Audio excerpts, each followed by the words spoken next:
How can listeners help from home? There's a lot of things to be done. One thing is to support organizations that speak out about human rights abuses happening in Iran.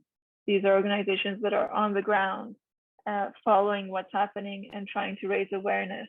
So Amnesty International, Lawyers' Rights Watch Canada, Amnesty International obviously doesn't focus on lawyers, but they both raise awareness, especially about people who are being arbitrarily detained.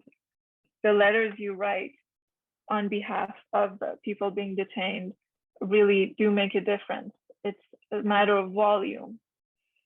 And signing petitions is the same. Another thing you can do is just make something an issue and bring it up with people around you, because you'd be very surprised by how many people don't know what's happening in a country like Iran. And I have so many friends who are not Persian, and they know me, they like me, they think they know about Iran, and then I mention something and they just look at me like, how could that be the case? And like, well, go inform yourself. That never hurts. Another thing you can do is advocate against sanctions against Iran, because sanctions affect people who are the most vulnerable the most. Those who have the economic resources and political power to protect themselves will. So it has collateral damage on ordinary citizens. And this includes harming people's right to health. There's cancer treatment that's being denied people. And the UN rapporteur on human rights in Iran talked about the lack of essential medicines happening right now.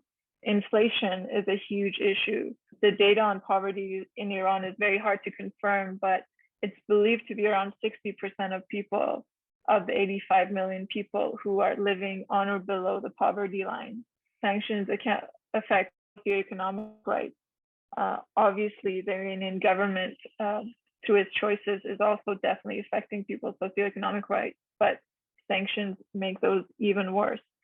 Companies like PayPal, Amazon, Apple are all blocked in Iran. So people can't access them, people can't buy Apple products. And this only goes to hurt the human rights situation in the country, because it restricts what people have access to. And when you restricting air, when you restrict air, you're doing something rot. And that's dangerous. Of course, another thing is talking about the internet situation and basically paying attention to all the different issues, to stay updated, and trying to follow up with organizations that are trying to make a difference. And knowing that your voice individually may not make a huge impact, but when it adds up, it does. Absolutely. And yeah. Absolutely. So well said. Thank you so much for all of your answers today. And you're just an incredible mind and an incredible speaker. And I feel so lucky to have gotten your perspective on this. And just thank you. Thank you. You're so kind.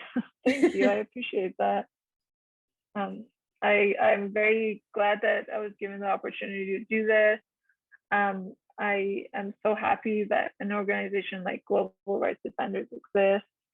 And I'd be happy to speak or work on anything that you need to help out with this cause, which is extremely important.